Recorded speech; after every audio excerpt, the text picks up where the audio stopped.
having a good time? All right, cool. You didn't give me the real white guy one. You having a good time? Yeah! Give it to me, man. All right, we're gonna keep this thing rolling right here, y'all. Now, you may have seen this cat on Dave Chappelle's show, HBO's One Night Stand Premium Blend. He's one of the funniest Caucasians I know. Y'all show some love for Mr. Bill Burr. Let him hear it, y'all.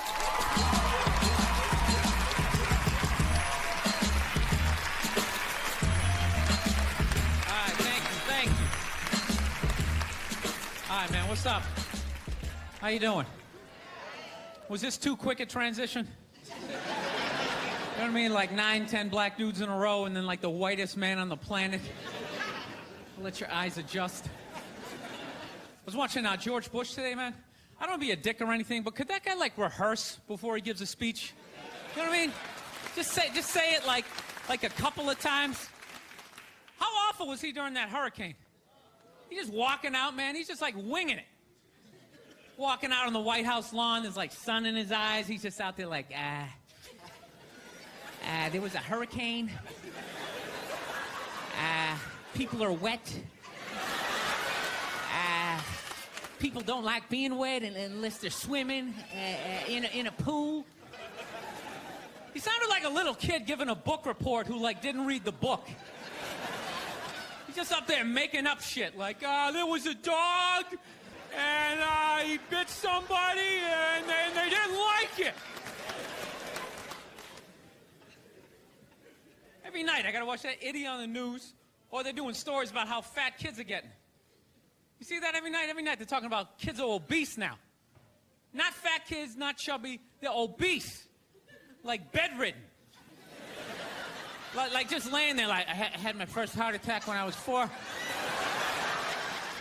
I was riding on my big wheel, I couldn't feel my left side, I began to pass out, my head. Yo, I don't want to be a dick, but how do you get that fat that quick?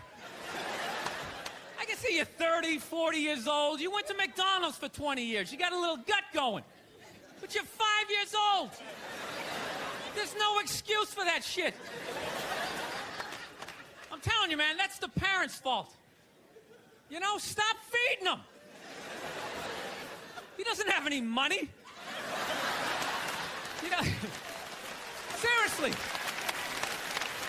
You can't go get a job so he can go buy more food. He's got to eat whatever you give him. Just put a plate of seaweed right in front of him. Go ahead, eat it.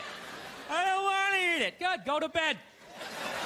Those are your options. I own you until you're 18. Do some jumping jacks. No, but these parents are ridiculous. They act like they have no control. They're like, well, I don't know what to do. I mean, I tried to make him eat a salad, but he didn't want to eat it. He was like, no, I want a cupcake. I said, you can't have it. But then he sat on my chest, and I couldn't breathe, and I just wanted to get up after a while. People, you need tough love at that moment. If your kid is obese and he's still asking for cake, you got to be like, no, you little shit. You're eating carrots and celery until I can pick you up again. This is ridiculous. You got a goddamn hernia on your birthday.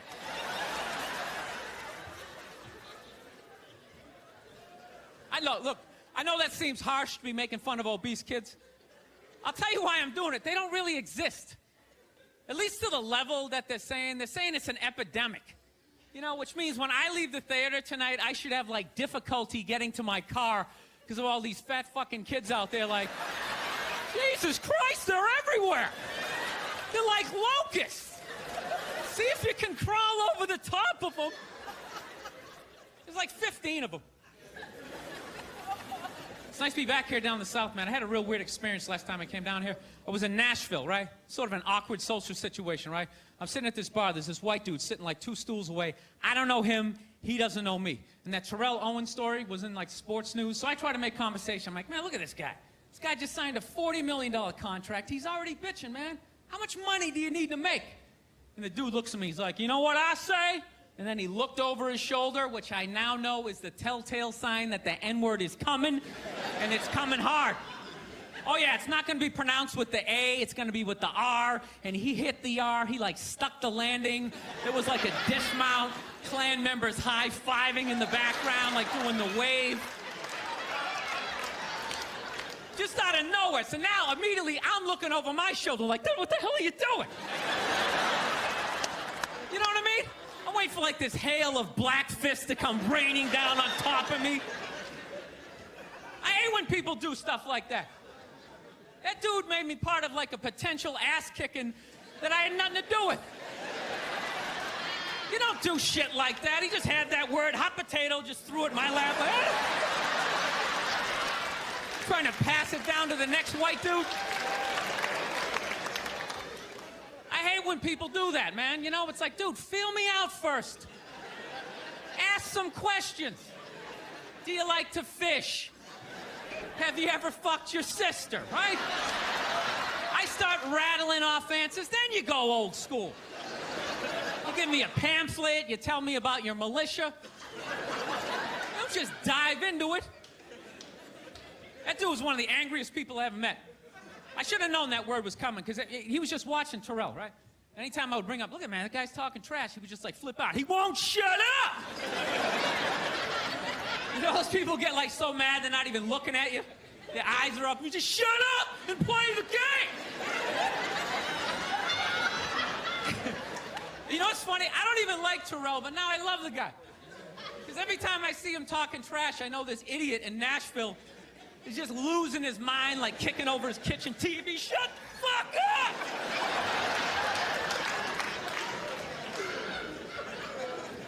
I like violence, man. I am. Not like when it happens to me or if I see it live. I like watching it on TV, you know? Watching people, you know, get attacked by animals. Just get blasted in the face or something, you know? Like, I'm a huge sports fan. You know my favorite, like, moment of, like, the last year was in sports? That Detroit Piston, Indiana Pacer bench clearing brawl. Wasn't that great? That was one of the greatest things I've ever seen. I was so confused when I watched ESPN that day. They were like, that was absolutely disgraceful. Basketball fans, it just must be. I'm sitting there looking like, I'm a basketball fan. I loved it. I thoroughly enjoyed watching out-of-shape civilians get the shit kicked out of them by professional athletes. It was fascinating. And I think as sports fans, we kind of had it coming, right? Because how many times you gone to a game, right? You got a little too drunk, you started screaming at some dude on the field who could clearly kick the shit out of you, right? If you saw him in the parking lot, you'd be like, hey, can you sign my stamp collection? I think you're awesome. You get in the game, you're all drunk, you're like, you suck, buddy! You're a piece of shit! And they're always calling him up, come on up here! No, come on up here! Well, they came up there.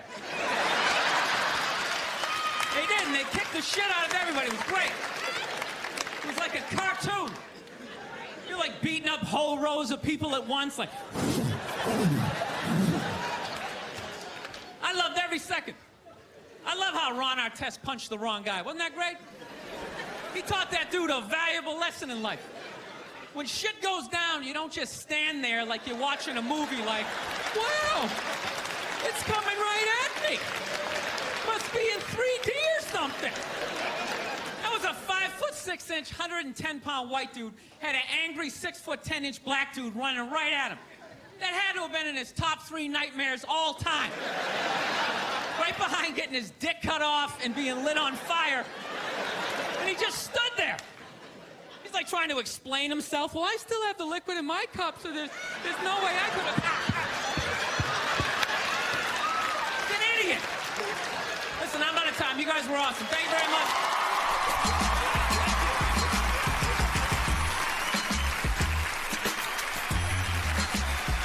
Yeah, man. All right, y'all, I gotta bring my next dude out here. This is my homeboy from the STL. He's been rocking it for a long time all around the city. He did it. I've been battling with my girlfriend a lot lately. She loves to watch the Oprah Winfrey Show, and I love to watch her watch the Oprah Show. And then I wait for Oprah to say something that I don't agree with, and then I take it out on my girlfriend, because I'm a jerk. So... Oprah brings out her first guest, right? She gives her this huge intro. She's written a book, she's been in a movie, and she does the most difficult job on the planet. She's a mother. So immediately I look at my girlfriend, I'm like, really? Being a mother is the most difficult job on the planet? How many moms died on ice road truckers last season? You know, any moms get washed overboard on Deadliest Catch? No, I'm not trying to be disrespectful, but which job would you rather have? You want to scoop crabs up off the bottom of the ocean, hanging off some rusty tugboat, catching that trap to the back of your head every couple of weeks? Or you want to hang out in the sunshine with a couple of rugrats? You know, you can send them to bed anytime you want on some trumped up charges. Yeah.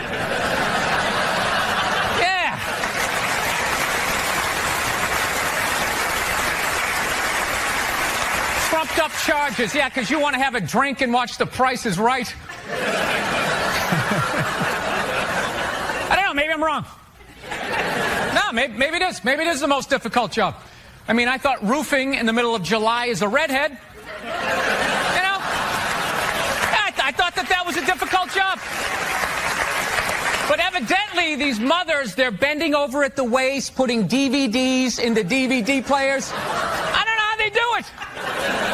How do they do it? Oh, the way they push that stroller with the round wheels. Yeah, and the baby in there. It's the most difficult job on the planet. Going to war pinned down by a sniper. What a joke. It's a joke. You ever burp a baby and forget to put that towel up there? Oh, there's another shirt you gotta wash, right? Oh yeah, lift with your knees and put it in that machine that does it for you. People, any job you can do in your pajamas is not difficult. Sure, it's draining, but come on, man. Being a stay-at-home mom, that's like my dream job. No boss, no time card, no taxes. You're off the grid. Hanging out all day, making grilled cheese sandwiches. Giving a puppet show, you dress like a dragon. Then some other adult comes home and gives you money. Yeah. You got it. There should be a high top bar here, like potato skins. It's very Applebee's going out of business. Yeah, you have like that. I don't know if it's me, but you're so happy. Sometimes it bothers me. Like I get actually anxiety around people as happy as you. It's like I can't hit the ball back, dude. I can't sustain you coming to the net with your happiness. I'm just like, this is over. It's gonna smash it right at me. Hey, how you doing? How you doing? Can these people see us as they walk by? I think it's tinted, but yeah, they can kind of. That'd be weird, huh? It's like on the Good Day show, you know. Crouch a little so they can't see us. Yeah, those sad people who show up to the Good Day show at like 5 in the morning, just stand there. Signs. Yeah, hoping Ethel sees them. Like from Kansas all the time. Yeah. Bill, thanks so much for being here. I love this show. You're one of my favorite comedians. I'm excited to talk to you. Well, I'm excited to be here. These chairs are horrific. This is designed for like, I don't know what age. It's not like 6 to 8, like when you're 11. This is like the perfect size. It's not quite adult size. It's not kid size. I already slouch. It's going to be a bad interview, dude, and I'm blaming the chair. I slouch or go down like this or all right. Cross the legs. Bill, are you the head writer on the show, or how do you work in the writers' room on the show? Because you write your stand-up specials, you know, obviously you're a writer, but you've never really written on a sitcom before. If you go through your credits, you hadn't really been on a show before. Why'd you have to bring that up? Just right out of the gate, he goes negative. Never really saw you write on anything before, Bill. There was all these other nice things on your IMDb page I could have brought up, but I noticed this one glaring thing that you've never done. And right out of the gate, was it because I made fun of the chairs? I'm sorry. No, I'm not the head writer. Mike Price, the great Mike Price. I have to say there, he beats me in the writer's room. The great Mike Price from The Simpsons. He's the head guy, and I'm one of 10 in there, pitching jokes and that type of stuff. So, yeah, that's what I do in there. Were you nervous I'll be sure to have that on my IMDb page for the next time. No, I love the show, and I was wondering if you were nervous getting in there with a group of writers, since you've been sort of the lone writer of all of your work for so long. Oh, no, by no means did I want to do this by myself. I mean, you need all of that help. Like, I had an idea to do something like this on my website, just do little 5-minute vignettes, because I used to tell family stories when I first started out doing stand-up, and everybody laughed when I was the young comic. And then as I became the older comic, you know, and the helicopter kids came in, and everything was labeled, and people wore helmets when they rode bicycles, and everything was considered bullying. Those same stories didn't get laughs anymore. Everybody was sort of groaning like, oh, you know. I'd be like, no, this was funny. I deserve to get beaten for that. So that's when I decided, well, if I animate these things, and I'm a comedian, so I never did it because I have other jobs that I can do to make money. So it wasn't until I got with Mike Price, he turned it into a show. Vince Vaughn's company, too. And what was your initial, I mean, so was this the idea that you initially had going into it, that it would look like this? No. I had no idea what it was going to look like. This was like, I actually decided to do a cartoon because you can get away with more. And also, I did like those one-camera shoots, and those people work like 12, 14-hour days. There's hair, makeup, and wardrobe. So I thought I was being smart doing an animated show, thinking, oh, this will be easy. You know, they just do a little Flintstone shit, you know? I'll come in and say a couple of goofy things into a mic, and I'll go back out, you know, go see a movie or something. And it's not quite how it works. So this alone, just trying to come up with the look of it, which you wouldn't think, it took us like, we spent like, I swear, it felt like 6 weeks on noses and eyes, because you have to have everybody look. It's a weird thing, like animation. Well, it sets up the world. Yeah, but you have to come up with like your race of like animated people, you know? So like the Simpsons have the mustard yellow people with the giant eyes. The Simpsons have like the Pac-Man heads. So you got to kind of come up with your own thing that hasn't been done before. So I hope we did. We try to have like we wanted the 70s look the way most of my friends remember it. I mean, the way Hollywood does the 70s is everybody looked like Ron Burgundy or the Bee Gees or something. And that was, you know, that was a group of people. And everybody drove a Pacer, which they didn't. I remember when that car came out, me and my wife was like, me and my mother, what the hell's wrong with me? So that was the ugliest piece of shit I've ever seen. Sorry, I went out to a diner till like 4 in the morning last night. I got into an argument over music. This kid was trying to tell me that the Foo Fighters were better than the Beatles, and I just couldn't handle that. Wait, what? Let's stick to this for a second, if you don't mind. Who the hell was arguing with you that the Foo Fighters are better than the Beatles? He said he didn't like the Beatles because they didn't. When I listened to their music, he goes, it doesn't make me want to get on an elliptical. Like, this is how this guy judges music. Like, if it makes him want to work out. So, like, with that analogy, it's just like, hey, I don't like Mozart because it doesn't make me want to grab ankle weights. You know, and like an idiot, I actually argued with this person. Like, they're that far down the boulevard. Like, I was going to bring them somewhere to where I was. And my eggs were getting cold, and I stayed in it. It was such a waste of time. It's just one of those days you wake up at like noon hating yourself. Like, I'm decades beyond having these things happen to me, and I still do it. How did you argue with that? If it started there, how did you argue about upsetting other people. I vaguely remember saying to some guy there, like, because he was giving me shit for how loud I was being, I finally said to the guy, dude, who the fuck orders spaghetti at a diner? And I didn't hear another word out of him, so I was proud of that. The one person who's excited for the huge menu orders spaghetti? You know? Yeah, at some point I was going to make a point here. That's why I keep looking at here, and I just realized I'm blocking myself out of the camera. I love that you have the jib camera for this, like it's an action movie. Let's swoop in at these two guys sitting in these unbelievably small chairs. I literally feel like I'm going to fall onto the floor. This is insane. You really went all out with the audience, though. They got full-size adult chairs. Are these like from the 20s before they had like horse tranquilizers in our food? When everybody was like 5'1"? Yeah.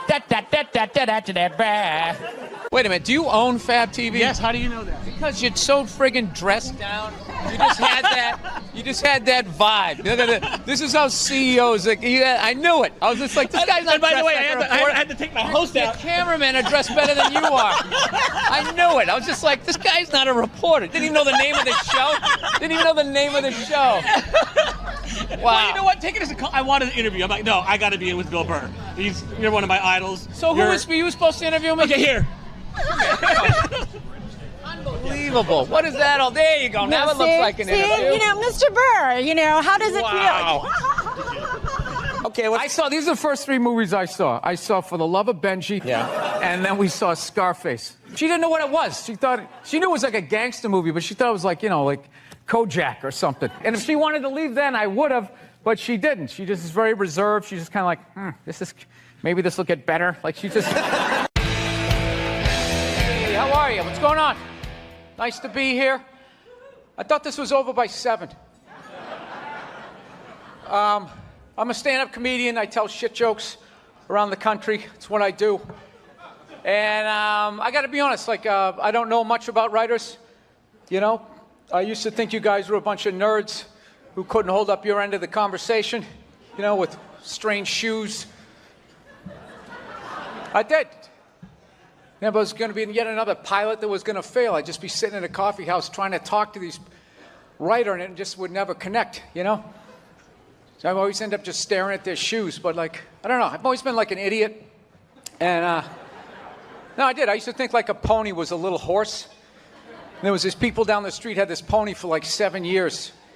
And one day I said to my mother, I was like, when's that pony going to become a horse?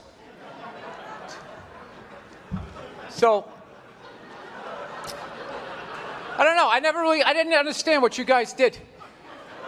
Like being in a writer's room. I never really understood what a fucking hell it is. And the last 2 years of my life, I've spent it in there. And I've just never contemplated suicide more times in my life, Every time you get that note, I don't think we earned this moment.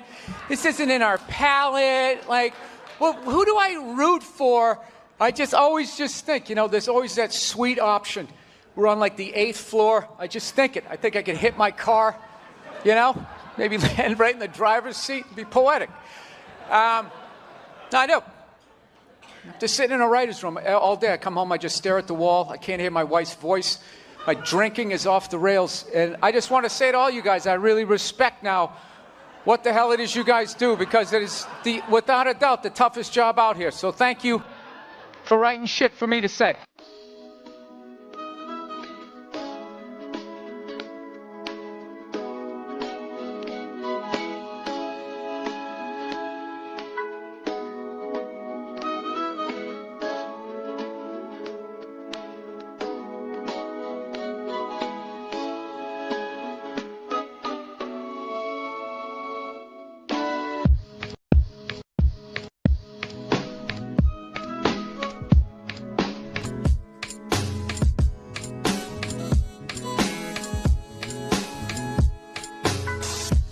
Sick of Obama's wife. Yeah. This isn't some Republican rant either. It's just kind of first ladies in general.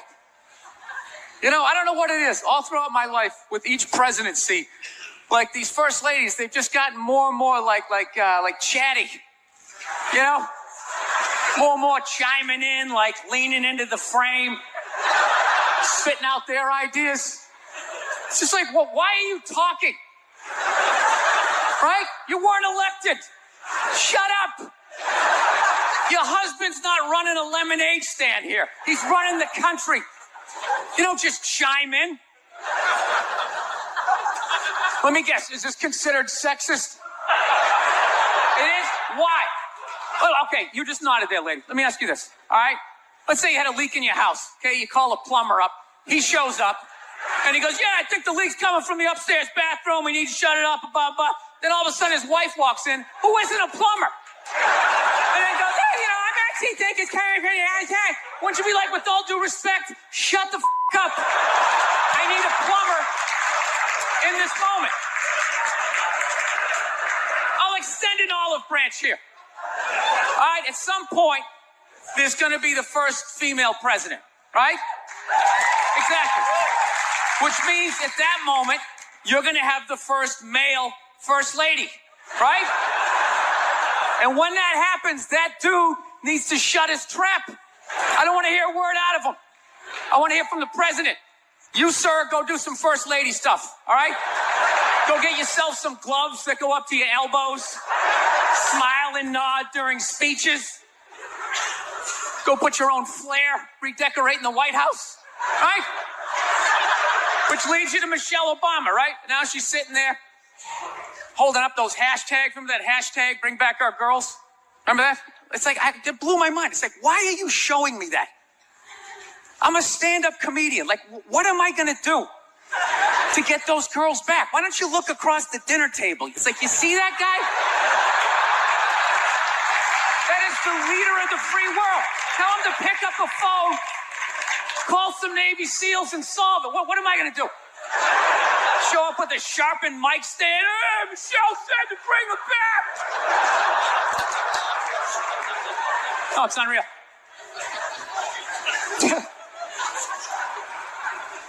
I'll tell you what kills me. Hillary Clinton might run. She might run. That blows my mind. I mean, how she became a senator. She went from being the president's wife to being a senator. Just like that. Lateral move. That's like Tom Brady's wife becoming the next quarterback of the Rams. It's like, what, you hanging out? You just pick it up? I sucked at sports, and then I banged Tom Brady, and I don't know what happened. I just picked up a ball. I started lacing it. I'm leading receivers. It was incredible.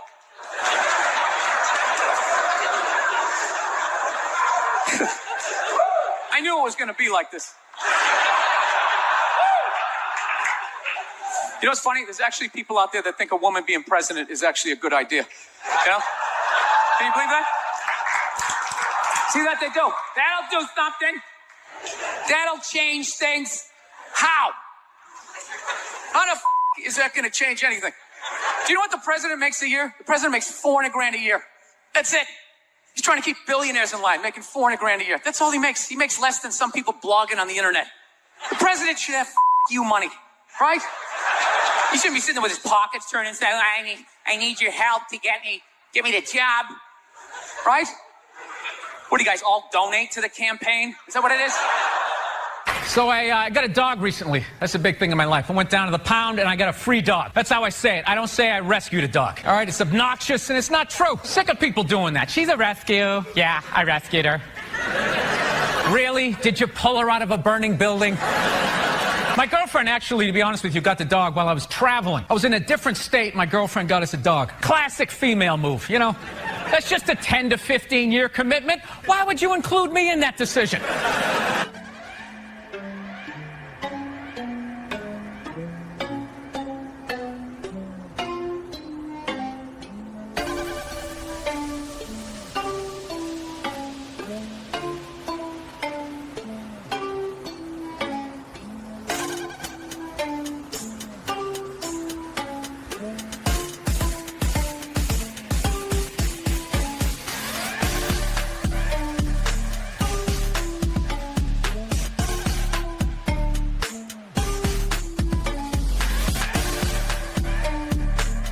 Do this because I don't want to have a job. I just like being able to fuck. Like, you know what I love about this interview right now? There's zero preparation. I don't have to do shit. I was watching the fucking Jets-Miami game last night. I had a couple of beers, hanging out with my dog. I had a great fucking time. There was no like, oh, I got this big meeting tomorrow. I got to hit my PowerPoints, graph how comedy exists. There's none of that. I just show up. I might have been the worst comic in the history. Like, first of all, I would get on stage. I was so nervous. I'd take the mic out of the mic stand, and I would immediately just start pacing. Like a panther. And it had like a nervous panther who got declawed and defanged. Yeah. And I was just walking back and forth, and my movement had nothing to do with what I was talking about. I can't even believe I got any laughs. I would just be like, yeah, so I was growing up, and my dad was crazy, and it was just like, it was like that thing, you know, the old carnival game where you try to shoot the duck. Actually, Nerd Jesus died in the last year, right? Steve Jobs. Yeah, he died, right? I know, a lot of nerds here tonight. I know, you're sad. I didn't get it. I didn't get the big deal they made about that guy. When he died, they were like, he changed the world. That was insane. He changed the world. The world was one way, and then Steve Jobs came, and it was another. What did he do? Somebody, for the love of God, what the fuck did that guy do? What did he do? He told other people what to invent? I want my entire music collection in that phone. Get on it! Right? And then these poor, nameless, faceless scientists got to go in a back room and figure it out. How the fuck are we going to get all of this? into this. I mean, what year does this guy think this is? This is crazy. This is like Buck Rogers. Dude, my kid has a birthday in like 11 months. Steve Jobs just walking by. I don't hear any thinking going on in there. Just strutting around the office, eating some pretentious fruit like a pear. Right? Just throwing out ideas. Well, there's another one. There's another one I just came up with on the way to work. I was reading a magazine the other day, turning pages, you know. I like to turn pages on a screen that aren't even there. Yeah, wrap your fucking heads around that, guys. See you in 8 years. Where you going, Michael? Big, little, get on it. Right? And all these people slave away to make his vision come true. And then they have the big nerd fest, right? Down there, Comic-Con, and all their nerd mecca. They're all showing up with their Acne and their Hulk shirts, limping into the arena, right? Does Steve Jobs go out with a whole chorus line of scientists? No, he goes out there by himself. Sneakers and no belt, like it was no biggie, right?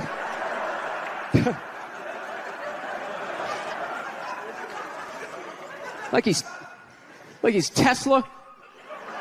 Tapping into the atmosphere. I know, this is always uncomfortable. I know, you bought into it, right? That whole advertising, the way they aligned themselves with some of the greatest people of all time. Jesus, Gandhi, me. Remember that? Muhammad Ali, John Lennon, this guy.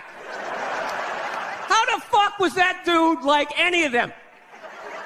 Gandhi didn't have a sweatshop.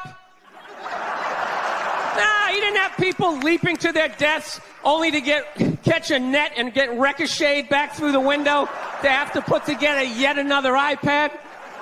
John Lennon didn't have children in his basement pressing those fucking albums. I know. New phone can't fit the old charger. This is your hero? This is the guy? This is what all the silence is about? New phone can't fit the old charger, so then you gotta throw it out, ends up in the ocean around some octopus's neck. Do you realize how much sea life is ecstatic that man is no longer walking the earth? That's where it all ends up, you know. Doesn't go in a landfill, ends up in the ocean. You realize that? I hate people who say I don't pollute. I don't pollute. Yeah, you do. You use shit and you throw it out. Well, you think because you put it in like a basket, it just poof, disappears? Everything you ever used is somewhere. You ever think about that? Remember that flannel shirt you bought back in the day when you got into Pearl Jam? That's out there somewhere. Probably on some porpoise's face. He's trying to get it off. Stupid little flippers. All the fads. You remember rollerblading? Remember that? Everybody had them. We set up cones, we did little tricks, right? One little homophobic joke killed that entire fad. What's the hardest thing about rollerblading? Telling your parents you're gay. Full-grown adults. Dude, I'm not gay. I don't have the cooties. These mean I suck dick. And they just threw them out. They end up in the ocean. They're made out of plastic. They can't biodegrade. They just break down to little cubes. Fish are breathing them in. 6 months later, you're going out, you're getting sushi. You think you're being healthy. You're eating your old rollerblades. Fuck. Wait. 2, 3, 4. Oh, yeah, he man, does. I should have stayed in that bitch. I had a pair of 6. I had a pair of 7s. These bastards. You want 2, 3, 4, vodka? 7. Yes, What do you want? What do you want? Vodka. Oh, I got a deal though, right? Yeah. Oh, you got a deal. Wait, can I deal for him if he makes me a drink? What do you want? What you want? Send this deck I over want to a whiskey. Hey, Morgan, you want Red Bush? Swear to God, that's the name of it. Is that what it is? Swear to God. Yeah, it's all right. You Bush. wanted vodka? Yes, please. You know, I was reading a little bit about you, and it says that you have a tendency to kind of go with your first thought.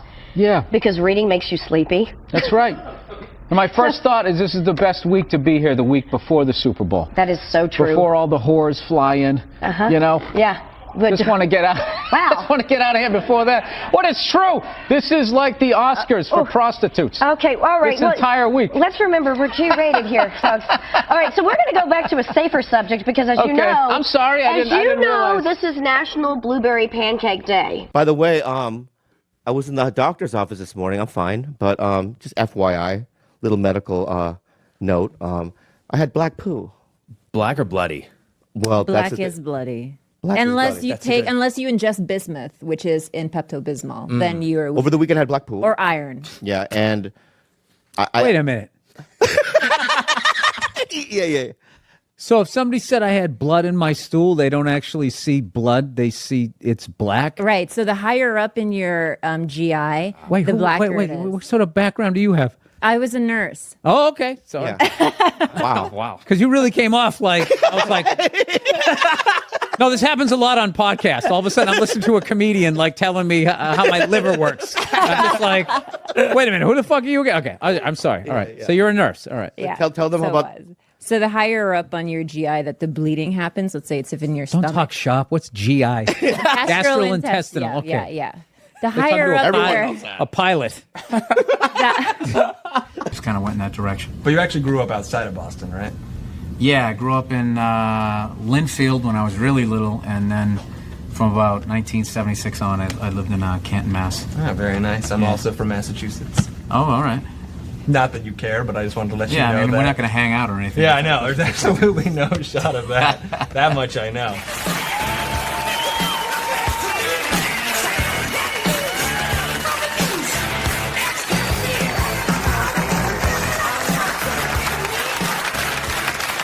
All right. Cut. Varsågod. Here the goo. Here the do? What do you say? Heard the do. Heard to do. Heard the do? Is that how they say how are you? Of course. Brah. That's all I got. Welcome to Sweden. Well, thank you. Thank You you have for been here having me. before, right? Yes, I have. I came here in August of 2009. My first time ever coming to Sweden. And I got to tell you, I got to go with Hitler on this one. You guys are some good-looking sons of bitches. Yes. Cesium? Yeah, that's the. Oh, that's one of the founding fathers.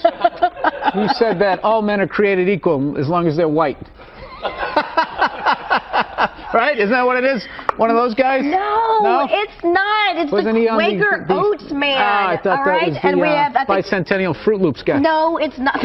But speaking of that, let's see. Do we have another one, or is that it? Oh, that is Johnny Mathis. It looks like the cover of that Christmas album he had. No?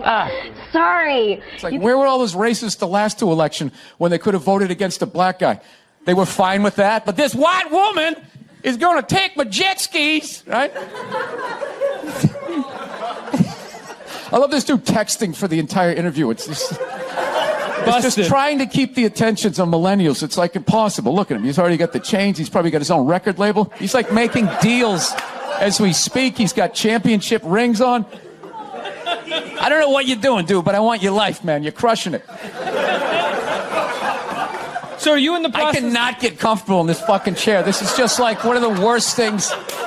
This should be like in a museum, is like the prototype. This is what... This was the awful level of comfort.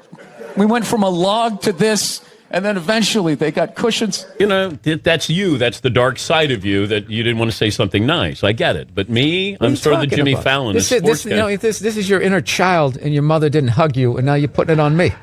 Because I didn't give you a compliment at the right thing? Yeah. Somebody's got to go first in the compliment game. So what are you saying? I always have to go first? That's kind of egotistical. It's nice isn't if it? you go first Oh, for okay. a change. Well, I'll tell you what. I said nice things last time about you. You could have said that last time you were here when you were hungover. F is for family this Friday. Laura Dern, Sam Rockwell, Justin Long. Look at you. David Koechner. Look at you. That's right. Look right. at Got you. some big names. Heavy hitters. Heavy hitters. Swinging the pipe. Bill Burr doing big boy things. Look at him. Look All at dressed you. up doing the town. Look at you. We'll take a break here. Thank you, Billy. Thank you, Dan. You know what? I love your glasses. Thank you, Bill. See, that was first. Now you're supposed to say something about my jacket. It's from the Han Solo collection. But you have to. We always fight. We fight often. No, because I go on stage and then you try to correct my jokes. I don't try to correct Yeah, you your do. jokes. You're like, but what Sometimes- if you said if the woman did this because of this? And That was one time, and I admit I was being aggressive. Micro. It was a microaggression. Microaggressive, yeah. Sometimes I read interviews with you, and you talk about everything you hate, and if you added it all up, you would get me. But somehow we love each other. Am I correct in saying that? I think that you love me. Because every time we fight, as I'm driving home, I get a text from you that says, you know I love you, right? And I go, yeah, I love you too. That isn't me. I've never said, you know, Are you fucking serious? Well, my memory isn't good, but I don't remember doing that. I'll show you. What, do you save I them? can't believe you're... No, texts just exist. Yeah, I press save on my text. What kind of phone do you have? No, I like delete them after a while. What are you saving it for? You delete texts? Yeah. Oh, I never do because all our friends die and then it's all you have left.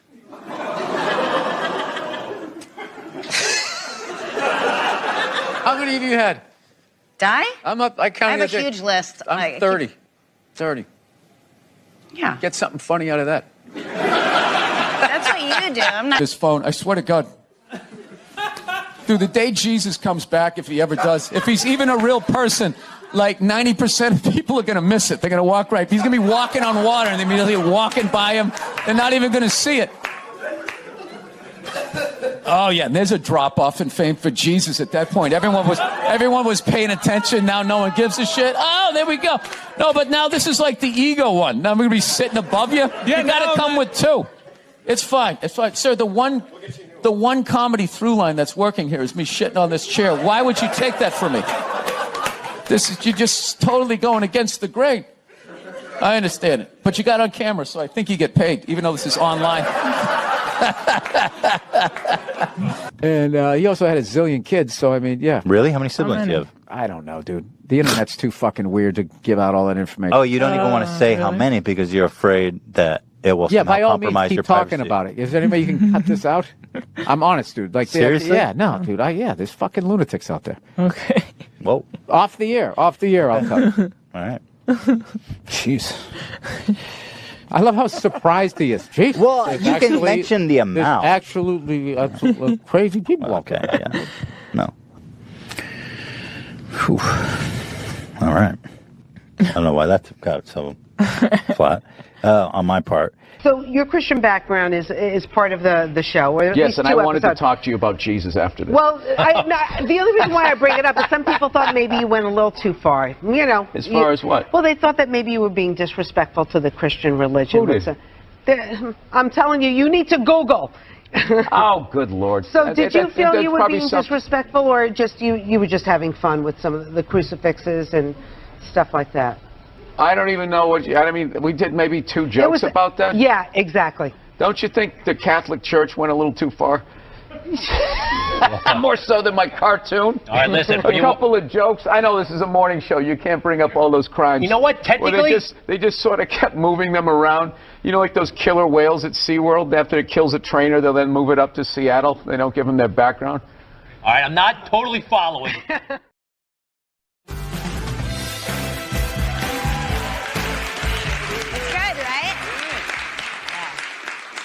Related to my next guest, but we fight like siblings. Please welcome brilliant comedian who I love to pieces, but who makes me fucking crazy, Bill Burr. Thanks. I thought we got along great. No, we love each other. But you have to, we always fight. We fight often. No, because I go on stage and then you try to correct my jokes. I don't try to correct your your jokes. jokes. You're like, sometimes. but what if you said if the woman did this because of this? And That was one time, and I admit I was being aggressive. Micro. It was a microaggression. Microaggressive, yeah. Sometimes I read interviews with you, and you talk about everything you hate, and if you added it all up, you would get me. But somehow we love each other. Am I correct in saying that? I think that you love me.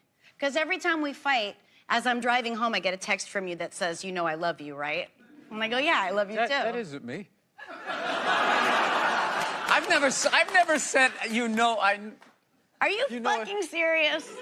Well, my memory isn't good, but I don't remember doing that. I'll show you. What, you save I them? can't believe you're... No, texts just exist. Yeah, I press save on my text. What kind of phone do you have? No, I like delete them after a while. What are you saving it for? You delete texts? Yeah. Oh, I never do because all our friends die and then it's all you have left.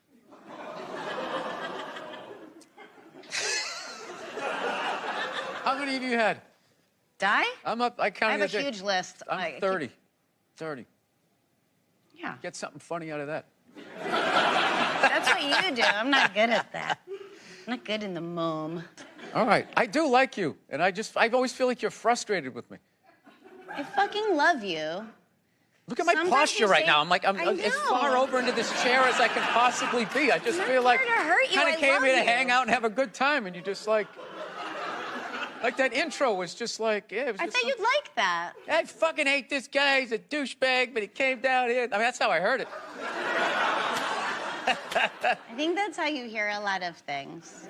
You ever hear this? If it's hysterical, it's historical. So I think, like, things trigger you, make you fucking crazy. And it maybe means something like it comes from something from your childhood or something, like the ticking time bomb that your dad was, or things like that that were out of your control, and you don't like feeling out of control or people telling you what to do. That's my theory. This This is so uncomfortable for you. I It feels like love an it. emotional intervention. All right. No, I'm trying to be. No, my big thing. Only thing I'm really working on in my life is I'm trying not to snap as much. Like it's like I just have a fucking temper, man, and I don't know how to, like, it's just my natural. I'm driving over here. I snapped like 5 times. This guy had the audacity to slow down and make a right onto the street he wanted to go onto. And all of a sudden, I just found myself just going like, oh, what the fuck? Really? Really? Fucking asshole? Just go. Like, why do you turn so slow? And then I talk myself out of it. It's like, he probably lives on that street, Bill. Yeah. His kids could be playing out in the yard. So I've gotten to the point where I still snap, but I sort of talk to myself afterwards. So I don't know if that's better or if I'm slowly going insane. But the one thing I would say that is a trait we both, I don't like to be told what to do. No. My instinct is always fuck you, a little bit. Yeah, my instinct is fuck this. But I do like to... I walk out. Like I went to, this is so embarrassing. I went to someplace, I was some fucking airport, and I can't even remember what I ordered. It was some avocado toast with like salmon on it or some shit, right? So I order it, and I'm standing there for like 15 fucking minutes, and I'm watching these, like, one person's making it, and then they just like gave up, and then somebody else came over, and it's like forever, and I'm just standing there, and she got mad at me, so she starts saying all that. We have to put it through the toaster like 2 times. We have to get the avocado out. She started like breaking the thing down. And I was standing there. I got so mad. I'd already paid for it and a banana. And I just said, fuck this. I just walked away, still hungry, and then I ate the banana, and it was overripe, and it was all mushy, and I threw it out. It was like $17 down the tubes. And I just remember, I'd rather be fucking hungry than have one more fucking interaction with somebody that described to me how to make salmon avocado toast and act like they were pouring the foundation of a fucking house. And it's just like, I fucking hate people. I fucking hate people that hate their job. And especially a shit job. And it's like, this is why you're fucking here. I had this job. I fucking crushed it. I crushed it. I was a dishwasher. I was a cook. I did all of this shit. I fucking crushed it. I'm not saying this is the only skill this person fucking has, but it's just like, if you're not going to try at this because you think you deserve a better fucking job, when you get that, you're going to be an arrogant ass and you're not going to be fun to work for. I thought all of that over fucking avocado toast. I think that we're not so different, but I could be wrong. You feel that I feel I've got you figured out, and you're right. I just think you like me. I do like you. Like me, but we can be different, still like each other. Yeah, I mean, like, I don't like being told what to do, but I do like changing with the times or something. I don't really resist that. I feel like you resist that a little more, but ultimately you do change with the times. Okay. You thought I was wrapping it up. I fucking ripped another. No, I feel like with you, there's this person you want me to be. So you keep telling me that I'm this fucking guy that I'm not. Who's the guy you think you are? I don't know. I don't know who sent you those texts. I'm gonna fucking post them. No, I won't. Okay. I remember driving home and you being like, you know I love you. And I was like, I love you too. does not ring a bell at all. When the way you just did it, it did. This was one of my favorite interviews. I had a great time. That can't be true. No, I liked how weird it got. Oh, good. Yeah. Well, all right. How about this for weird? Thank you, Bill Burr, for coming on. Thank you. Thank you for having me. All right, well, that is our show. Thank you to Bill Burr, Anthony Tamanek, and Will Ferrell. Look, America, I know I always say I love you at the end, but to be honest, in the beginning, it was like a joke. It was a bet I had with my buddies, and then I really fell in love with you. Good night. First of all, rest in peace to the amazing, incomparable Norm Macdonald. But somebody said, when I feel bad and down, I watch Norm Macdonald YouTube clips for hours and it makes me feel better. And dude, I did that yesterday, and shame on me for only knowing a handful of them. Every fucking thing that guy did, including when he said to Barbara Walters, Clinton killed a guy. It's the fucking greatest thing. And they go, no, you can't say that. And he goes, and she goes, Steph, you came here to be funny. And he goes, what? He goes, I thought it was public record. Dude, just the fucking best, dude. And then the ESPYs. Yeah, my favorite, the ESPYs, is when he goes, and Charles, that's something they could never take away from you, unless you kill your wife and a waiter. In that case, dude, Ken Griffey's face just goes. So do yourself a favor, whether you knew all of Norm's stuff, lay in bed when you got nothing to do and go to his YouTube clips, because every fucking thing is gold. And the last one I'll say was when he was sitting on the couch next to the blonde actress from, I forgot her name, from Melrose Place. And she goes, yeah, I'm doing a movie with Carrot Top. And he was in the seat over. And he goes, you know what they should call that? He goes, box office poison, right? And they just start laughing. Dude, I saw that. And then, did I lose you? I froze up. Oh, you froze up. Yeah, I saw that Conan episode live. I watched that like I don't know, didn't have a spot or something, and I watched it. I just was just in awe of it, dude. And then Conan goes, so it's a working title, the movie with Carrot Top, and she goes, no, it's called Chairman of the Board. And he looks at Norm and he goes, tried to do something with that, you freak. And then he just waits like 2 beats and goes, yeah, the board is spelled B-O-R-E-D. And Conan threw his fucking chair back. The place went nuts. And I was like, dude, the quickness and fucking brilliance of that guy. So great, man. So great. Truly. And then, you know why he's cool? He ended up putting that actor in when he did his sitcom. He ended up getting her a job. Because he probably felt bad because then the movie flopped. Because he had like it wasn't gonna anyway. You know, what are you gonna do? But dude, as far as like people to go down a rabbit hole, for me it's him, Norm Macdonald, Ric Flair, Patrice. There's like 3 of them you can just kind of go down, and it's just so different and great and fresh and unique. And I thought there was a lot of similarity in. As far as what they did, Patrice and Norm, I thought there was a lot of similarity. It's brutal, dude. That guy was just one of the. He's such a nice guy too. He's such a nice guy, and just I thought just so mentally beyond. Yeah. All of us, and that I don't know. I kind of felt like he just sort of like that smile on his face was him just enjoying just. Once you get past the depression of observing humanity, if you can somehow get into that lightened thing to just be like, well, there's nothing I can do about it, I'll just sort of enjoy it. Like, I don't know. I don't. There's no way. The hardest thing yesterday was trying to put a tweet out about this. It's like, how the fuck do you sum up a guy of that talent in a tweet? Yeah. You know. Well, I actually like. Yesterday, after I heard it, and I was sad. I never had the pleasure to meet the man, but I can tell you. I got really happy watching his stuff, and time went by really fast. I just was watching clips, and then I'm showing my wife clips, and we're just laughing. And it was just like, I mean, beyond brilliant and beyond. And you could kind of see behind a smile that there's more going on there. But dude, his gambling was hilarious. His tweet, he would tweet out a fucking golf tournament, everything that happened. Literally, he would go, Tiger's coming up on the second. He's got second shot. And then he would go, Tiger missed that second shot. He's coming up. And he would just, and you think it would be over. And he would just keep doing it. Just so fucking great, man. But, dude, when Barbara Walters, when he goes, I just want no homicide in the White House. Let's get rid of that. And they're going like, what do you mean? What are you talking about? And he goes, oh, Clinton killed a guy. Dude, it's like, and they fucking freaked out, dude. Dude, Barbara Walters freaked out, and Joy Behar was just looking, trying to smile. Yeah, because she knew she was worried about libel and slander. Like, you can't do that on TV. I don't want to be famous.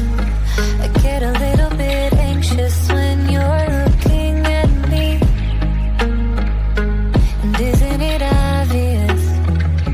You know I'm gonna do shit. I'm stubborn as they come. Won't stop until I'm done. And I got a taste of it, but I don't wanna be famous.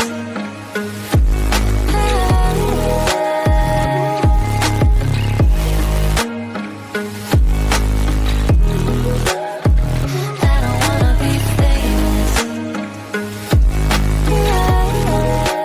But he can do it because he's a comedian and Bill Clinton's a public figure. It's a weird kind of thing, but she had never dealt with somebody like him. He said, oh, Clinton killed a guy, like he was telling her for the first time, which was so great.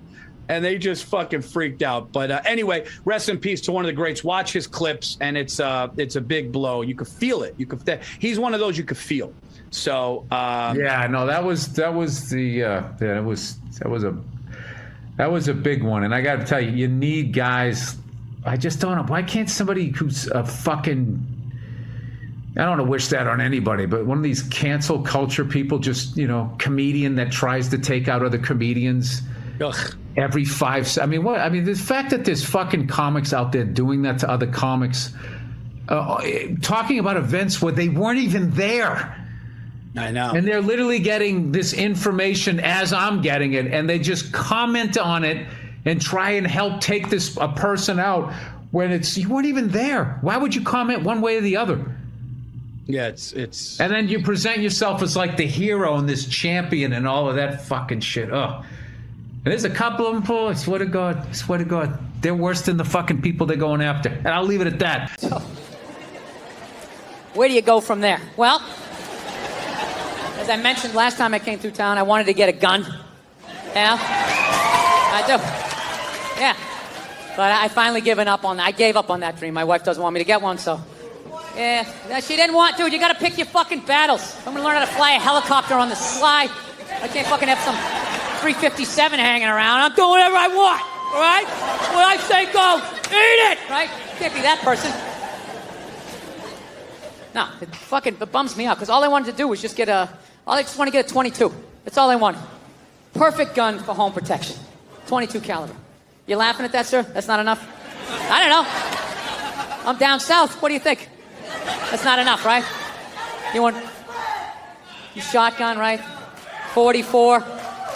You guys are out of your minds. You're out of your fucking minds. Let me ask you, all you gun guys, right? Who are gonna make fun if I had a 22? What's with your 22? That little queer gun? Do you keep it between your buttocks? Is that the holster? Is that what you do with your gay little gun? Yeah, you need a big gun. All you fucking guys. Let me ask you this, all you guys with your guns. Have you ever shot the fucking thing without earplugs? You ever done that? Or you like most people, you take it down to the gun range, you put your earplugs in, put your headset on, take it out of the briefcase. You got your little yellow tinted fucking glasses, right? You look at your spread or whatever, and then you put it back in there, right? You ever shot that thing without fucking earplugs? Because that's what's going to happen when that intruder comes in. You're not going to have time to be, hang on a second, let me just yeah, you're not going to have time. Dude, I shot a 5-shot 38 one time without earplugs. Okay, I was landscaping this guy's yard, right? He comes out at the end of the job, goes, hey, I got this 5-shot 38. You want to go down the street? There's a burned out car. Maybe we can take a couple shots or whatever, You know what's funny? Every other state is fucking dying laughing at this point in the joke because it's so goddamn ridiculous until I get down to the South. And you guys, just sit here staring at me like, all right, so, so what happened? Pretty standard. I mean, I thought this was going to be a comedy show. I mean, what you're reading from your journal? I don't understand what the, it's not a real compelling story. I'm mowing a fucking lawn and a stranger comes out with a weapon and says, let's shoot it at a burned out car. Okay? Jesus Christ, can we agree on that? So I'm like, all right, let's do it. Fuck it. So I go down there. Never shot a gun before. I bring the gun up. I pointed at the car. I pulled the trigger. I saw the muzzle flash. I felt it kick. I never heard the gun. I pulled the trigger. All I just heard was,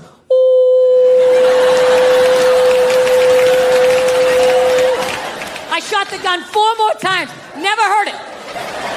Didn't get louder. Didn't get quieter. Just kept seeing flashes. All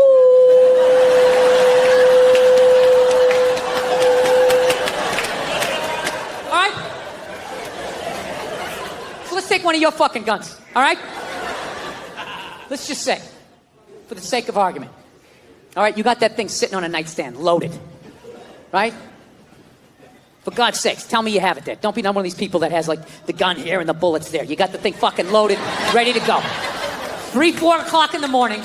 This is when the psycho's coming in, too, right? That's when they come in. 3, 4 o'clock in the morning. Okay, they don't come by at, like, 6:30 at night as you're cutting into a pork chop. Hey, I'm out of my mind. I'm coming back in 20 minutes, so stretch out your hammies because it's going to get crazy, right? That's not how it works. They wait till you're dead asleep. 3, 4 o'clock in the morning, right before REM sleep is kicking in. So let's just say, for the sake of argument, all you gun guys, you got your thing loaded, right? Your piece, right? Right there, loaded for bear. You're lying there, same scenario, right? One leg under the covers, one without, shirt. 4 o'clock in the morning, you just...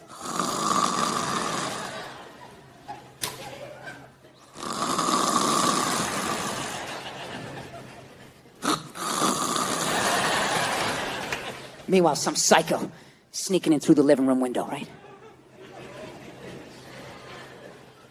He brings in a fucking sickle.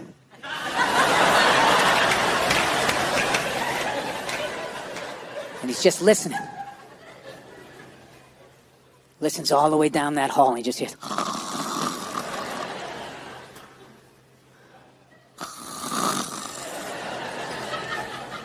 He's trying not to squeak on the floorboards. And you're just fucking lying there, right?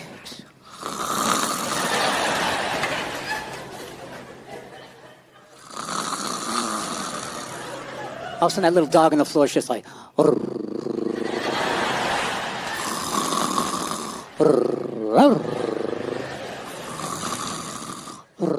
the matter? What's the matter? What's the matter? What's the matter? What's the matter, boy? Huh? Oh, you hear something? What's the matter? What are you barking for? He's shaking. What's the matter? Huh? You hear something? What's...